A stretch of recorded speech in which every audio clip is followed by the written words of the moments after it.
Lamine Diop, président union de Djilène. Alors lu ñu indi fii tey. waaw tey dañ fi ñëwoon pour que comme dañuy def exploitation ceeb hivernage mu nekk mbay ma am te ne xëy na peut-être dafa amoon ay jafe-jafe ba baykat yi nangutoon woon def hivernage ñun ñoo xam ne ay baykat lañu da bay moo ñu war pour dundal ndax état mi ngi def politique boo xam ne mooy sécurité alimentaire kon dañu jàpp ne ñun dañu war a bay pour dundal suñu bopp dundal waa réew mi. comme état mi ngi def ay moyens si mbay mi kon ñun dañ ko war a jàppale si politique boobu pour mën dundal Sénégal. ñu ñëw fi tey nag pour xool mbay mi si naka la rendement la génnee yan jafe-jafe la am kon moo tax ñu ñëw fi tey pour wax leen li ñu fi jot a liggéey ak li ñu fi jot a def. waaw lan ngeen fi jot a liggéey ak ni ngeen fi. waaw balaa ñuy wax li ñu fi jot a liggéey mooy dañuy gërëm en commençant la SAED ndax wax dëgg yàlla ñoom ñu suñuy conseiller technique ñoo ngi ñuy jàppale si liggéey bu baax a baax. bi expression yi jotee ñëw nañu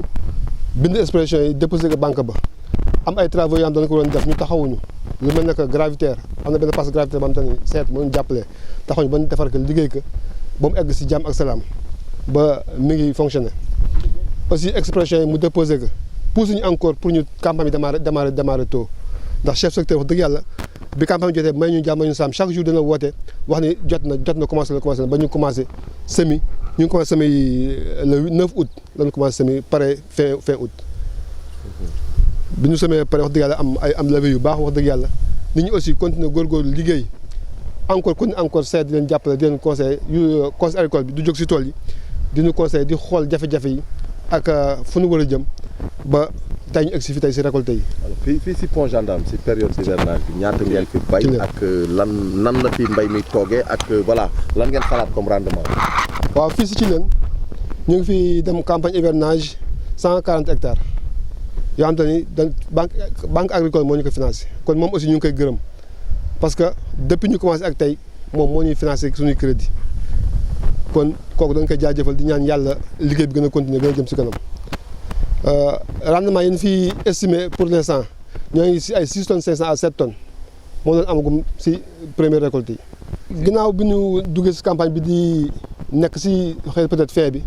ñu ngi si récolte yi li ñu bëgg mooy incha allah mois de janvier ñu démarrer suñu condition chaude la ñu bëgg mois de janvier ñu commencé waat façon culturelle yi pour mën dem campagne avec tout le potentiel ñu dem ko condition chaude. mel na que matériel agricole yi peut-être état am na ñu si joxoon am nañu si benn tracteur benn moissonneuse boo xam ne xëy na dafa nekk en panne te loolu gis nañu ni doyul ndax hivernage bi ngóob mi dana xaw yéex tuuti ndax amuñu ko te boo demee condition aussi boo amul matériel agricole rek moissonneuse dana xaw yéex a sooxal sa liggéey. comme dañu bëgg ñu yokk matériel agricole bi lu mel ne que tracteur lu mel ne que moissonneuse bu ñu ko mën a dimbale yokkal ñu ko comme ça liggéey mën a double culture yi mën a jëm si kanam. semence bi itam. waaw semence de bonne qualité kooku moom te aussi bëgg nañ ko ak engrais yi ñëw en temps parce que boo xoolee tey hivernage bi malgré def nañu ay rendement de 6 tonnes 500 à 7 tonnes mais li ñu ko may mooy 18 cas si amul woon si campagne bii mais li ñu ko may mooy maraîchage bi ñu jógee woon peut-être NPK bi des si biir suuf si moo ñu may peut-être ñu am rendement yooyu ndax 18 cas si nekk na engrais boo xam te ni waruma ñàkk si gàncax force la war am si gàncax mais li tax peut-être ñu egg si rendement yooyu ren mooy bi ñu jógee condition froide engrais bi des si suuf bi moo ñu may ñu am tonnes yi rendement yi ñu am. naam daal da ngeen bëgg nguur gi yokk nañu mais ñu dellu ay jéego gannaaw ko yéen wane ngeen ni mën ngeen ñu dolli leen ngeen dem. ñu ngi leen di féliciter si liggéey bi muy def mais doyul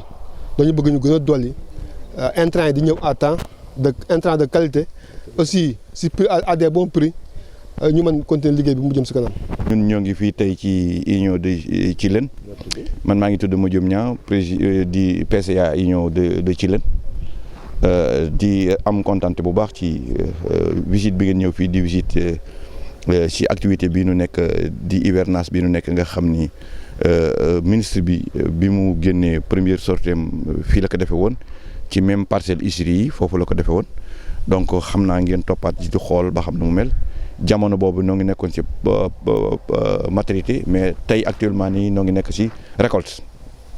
di seenu rendement yoo xam ni comme ni ko président waxee ñoo ngi ci am yaakaar bu baax yoo xam ni rendement yu rare en hivernage yi dem ay 7 tonnes 500 jëm 8 tonnes vraiment gëj na am au niveau hivernage ba nga xam ni hivernage bi nit ñi duñu si découragé sax léegi parce que dafa bare problème yu bare mais loolu teewul duñu ko bàyyi parce que mooy suñu métier benn bi si def techniciens yi ñu ngi siy gunge SAED mi ngi ñuy jox ay conseillers techniques LBA mu ngi ñuy appuyer ci financement yi parce que am na système maladie bu xam ne bi boreer yi ñoo si nekk di ko kii léegi dugal nañ ko si paquet bi da ngay am insecticide bu njëkk tomate ak ay sobleek ay yu ma xamul la ñuy def traitement insecticide léegi même ceeb dafay am traitement insecticide heureusement que banque bi nangu wàll nekk jëlaale LBA jëlaale na ko ba ñoo ngi ko def si compte exploitation bi bi nu boole yooyu yëpp daal tax na bi nu duggee si hivernage bi ak ay cycle moyen nag yoo xam ni permettre ak variété yu bees permettre nañu tey jii ñuy arriver à rendement yoo xam ni yi vraiment baax na pour hivernage alors que loolu nag daf ñuy encourager parce que ñun loolu rek mooy sunu métier. bu ñu yokkee itam ñu continuer jël techniciens yi loolu ñu fiy jëriñ financiers yi loolu ñu fiy jëriñ SAED mi ngi continuer encadrer di conseiller ISRA ñu ngi génne ay variétés yu bees LBA mi ngi continuer di financer ñun ñu ngi continuer di béy dynamique boobu ci la ñu nekk duñ ko bàyyi parce que loolu itam mooy suñu métier incha allah noo ngi récolte nii mois de janvier incha allah dañuy commencé waat concession déposé nañu expression besoin yi pour banque lebalaat nu te nu fas yéene mois de janvier bu nu demee mois de juillet incha allah duñuy demaat daf ñuy fekk récolte ñu demaat nu di rafetlu lool ci kii yeneen yi si des nag ñëpp si liggéeyandoo état ak tout ça mooy li prix ceeb bi nga xam ne avancé na ko ba mu baax prix engrais yi nga xam ne tey moo indi problème boo xam ne bii ñëpp nga koy jooy képp kuy béykat ba nga koy jooy yaakaar naa état dégg na ko yaakaar naa it ñoo ngi si taxaw di si def seen wàll système aménagement yi itam aménagement yi dafa xaw a yàgg parce que 79 80 la ñu ko aménagé woon transféré ko 90 ñu seeral ko suñu bopp nga xam ne nun nu war a def entretien et tout ça te entretien yooyu ne def li nu xaalis bi ñu koy defee mi ngi jéggi si ceeb bi comme ñun ñuy am rendement rek di mën a respecter suñuy engagement mais jamono boo xam ne rendement yi ñu ngi feebal rek dafay indi problème non seulement doo mën a fay au niveau CNCA pour mën a jëlaat crédit mais doo mën a def say entretien aménagement normal vraiment yooyu daal moom la amoon ci lu ma ci wax. El Hadj Ngom Diop, je suis chef de secteur de Diama dans la délégation de Dagana la SAED. tey dama am mbégte bu rëy ñëw fii ci leen parce que liggéey bi ñu fi liggéey mu am solo lool. am solo ci SAED am solo ci producteurs yi am solo ci état du Sénégal parce que lépp lu ñuy liggéey ci vallée bi état bi di ci def alalam li bu ñuy sañoon mu jur li mu war a jur ba nit ñi gis ci seen bopp état bi gis ci seen bopp. léegi nag loolu moo tax man bu ma ñëwee fii ci leen tey producteurs yi dégg leen ñu wax li ñu wax man damay am mbégte lool pour wax ne. bu ma doon fàttaliwaat li nga xam ne nii moom lañ fi jot a liggéey pour am résultat yi ñu fi am ba tax ñu mën a ñëw fii tey damay wax ne lépp ci mission yi nga xam ne nii dañ koo jagleel SAED la mooy mission maîtrise d'ouvrage mission de conseil agricole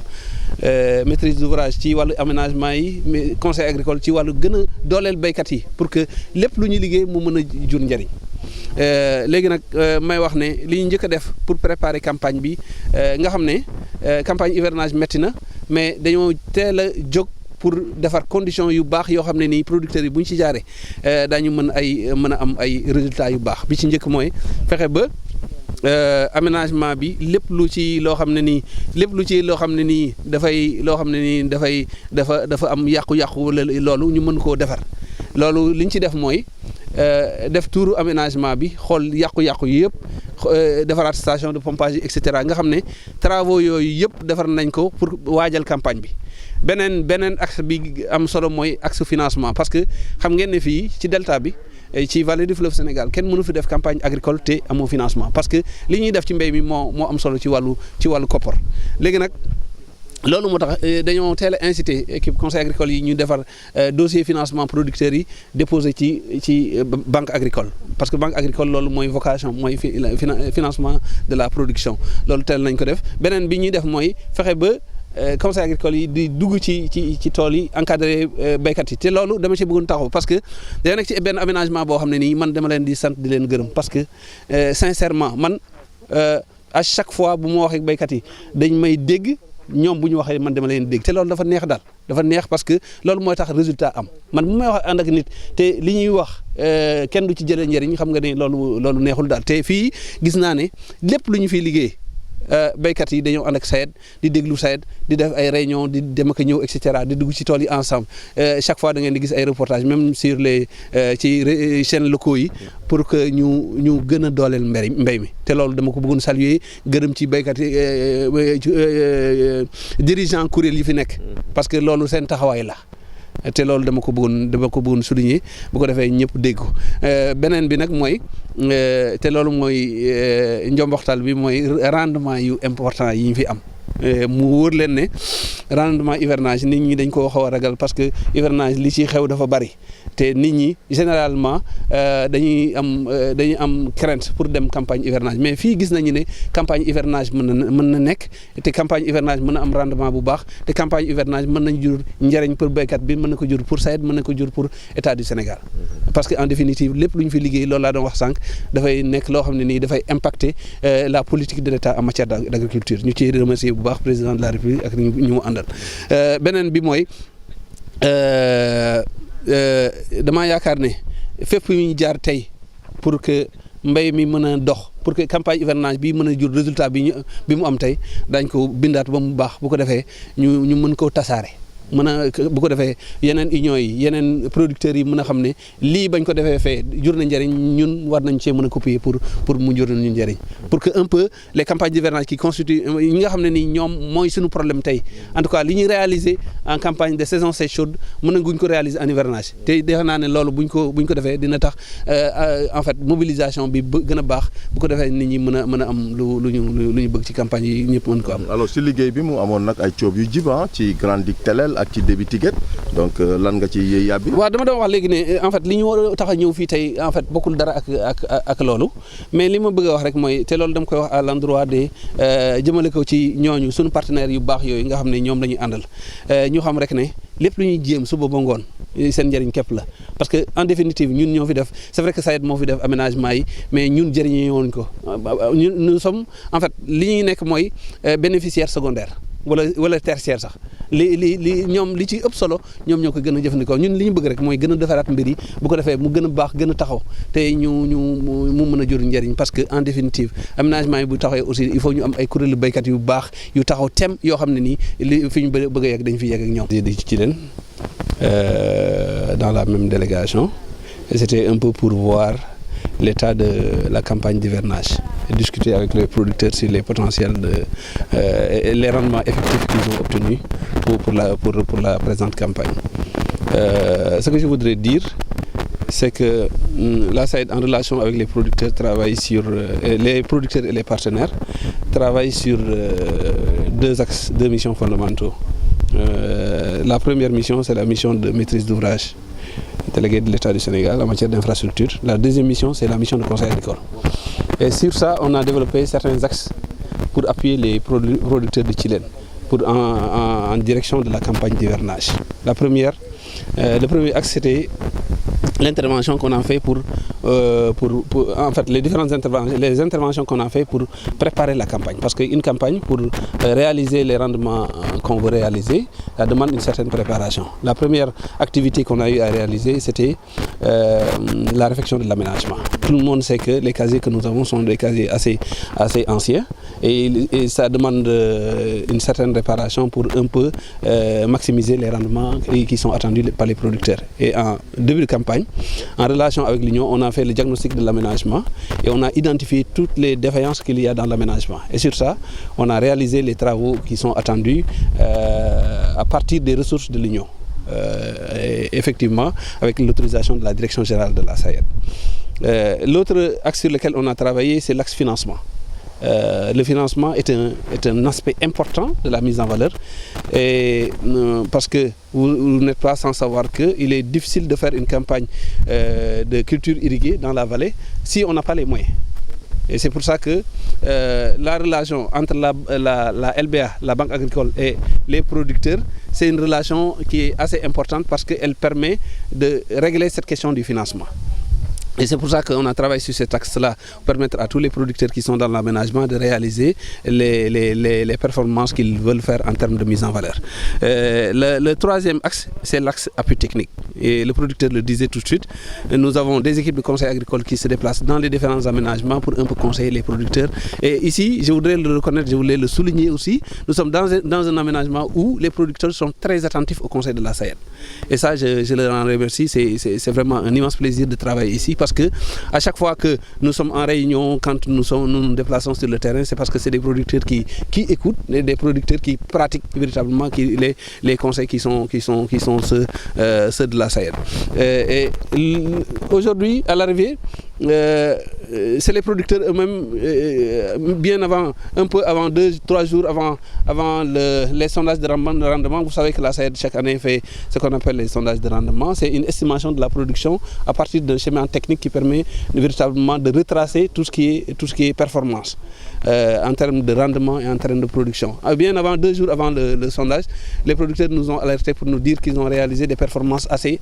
incroyables pour une campagne d'hivernage. Vous savez que la campagne d'hivernage, c'est une campagne assez difficile parce que il y a beaucoup de menaces sur la production, et ce qui fait que beaucoup de producteurs ne sont pas enclins à le faire. Mais aujourd'hui, l'Union de Chilène s'était engagée et a fait confiance à son travail, et ils ont eu à réaliser aujourd'hui des rendements assez appréciables qui aujourd'hui nous prouvent qu'une campagne d'hivernage est possible si effectivement on arrive à réunir toutes les conditions qui sont propres à la réalisation de rendements intéressants. Et donc c'est ça qui fait aujourd'hui notre bonheur, et voilà, peut-être même que nous allons vers une capitalisation de cette expérience-là pour un peu la dupliquer, capitalisation sur le processus qui a permis véritablement d'arriver à ce potentiel de rendement-là, pour un peu que les différentes unions puissent s'inspirer de ça. Je disais aux deux présidents de Pont Gendarme et de Chilène qu'ils doivent encore continuer l'échange d'expérience pour un peu, parce qu'ils sont sur le même axe et les responsables sont pratiquement les mêmes, et véritablement je les ai encouragés à travailler dans l'échange d'expérience, et voilà, pour un peu que les bonnes pratiques qui sont identifiées dans l'un ou l'autre aménagement soient partagées par les différents producteurs. Okay. C'est réellement ça ce que je voulais dire par rapport à ce qui a été fait ici de manière magnifique ici à Chilène.